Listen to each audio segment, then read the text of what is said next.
દિવાળીના પર્વ પર તમને બધાને પ્રિયંકા રાઠોડના તરફથી ખૂબ જ અભિનંદન અને દરેકને હેપી દિવાળી અને નવા વર્ષના અભિનંદન.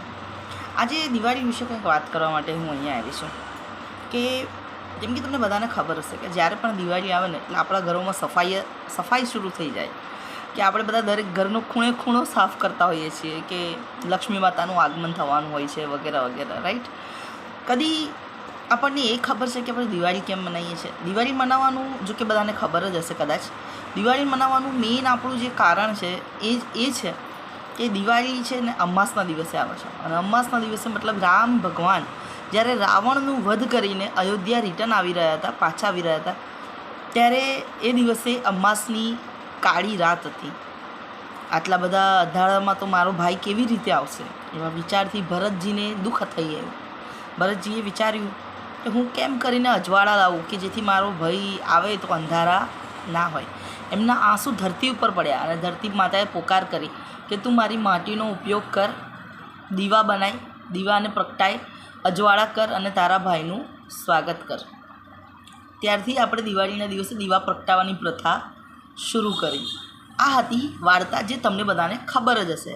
પણ અહીંયા મારો જે પોઈન્ટ છે એ આ નહોતો જે તમને ખબર છે. મારો પોઈન્ટ એ છે કે આ બધી વાતમાં ફટાકડા સળગાવવાની વાત ક્યાંથી આવી?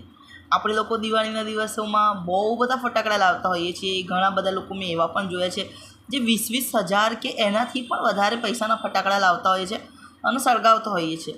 જો એ બધા તમારો પોતાનો પર્સનલ વિષય છે. ફટાકડા સળગાવવા, એન્જોય કરવું, ફોડવા, એ બધું તમારો વિષય છે. મારો બોલવાનો કોઈ અધિકાર નથી. પણ તમે જ્યારે ફટાકડા ફોડી રહ્યા છો ને તો તમે એક પ્રકારનો પહેલાં તો કચરો કરી રહ્યા છો.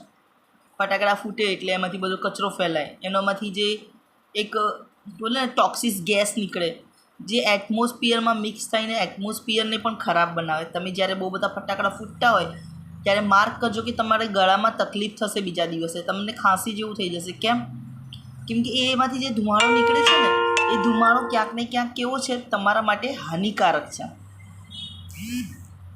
તો એ હાનિકારક ધુમાડો તમને લાગે છે કે તમારા માટે સારો હોય ના હોય ને, છતાં પણ આપણે દિવાળીના દિવસે ફટાકડા ફોડતા હોઈએ છીએ. ફોડો, હું તો કોઈને ના પાડી નથી રહી. પણ હા, એક ચીજનું હંમેશા ધ્યાન રાખજો કે કચરો ના કરવો, ધુમાડો ખોટો ના ફેલાવો. અને છતાં પણ જો ફટાકડા ફોડતા જોઈએ તો નાના છોકરાઓ જ્યારે ફટાકડા ફોડતા હોય તો હંમેશા પોતાના વડીલો સાથે રહે અને એમની નિગરાણીમાં ફટાકડા ફોડે, જેથી એમને ક્યાંય દાઝવાની કોઈ સંભાવના ના રહે. અને હંમેશા જ્યારે તમે ફટાકડા ફોડતા હો ત્યારે એક નાની બકેટ પાણી પોતાની પાસે રાખો કે ઇમરજન્સીમાં અગર તમે ક્યાંય દઝાઈ જાઓ તો તમે એ પાણીનો ફટાફટ ઉપયોગ કરી શકો. અને ફટાકડા સળગાવતી વખતે, ફોડતી વખતે હંમેશા પગમાં ચપ્પલ કે બૂટ પહેરીને રાખો, જેથી ગરમ તારામંદર ગરમ કોઈ સળિયો તમારા પગમાં અડી જાય તો તમે દાઝો નહીં.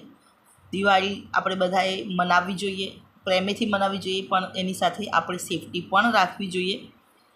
અને હું તો ફટાકડા ફોડવામાં બહુ માનતી નથી. હા, એક પેકેટ લઈ આવું છું હું ફૂલઝડીનું, તારામંદરનું, બસ સકન માટેનું. પણ તમને લોકોને જો બહુ જ બધા ફટાકડા ફોડવાનો શોખ હોય તો જરૂરથી ફોડો. રોકવા માટે હું કંઈ અધિકાર રાખતી નથી. પણ ફક્ત એટલું ધ્યાન રાખજો કે આપણી સલામતી આપણા હાથમાં છે. એ સલામતી સાથે તમને બધાને દિવાળીના પર્વની શુભકામનાઓ. અને દિવાળી પર્વ તમે અને તમારો પૂરો પરિવાર સાચવીને અને સલામતી સાથે ઉજવો એવી મારી શુભકામનાઓ. Happy Diwali, happy new year everyone.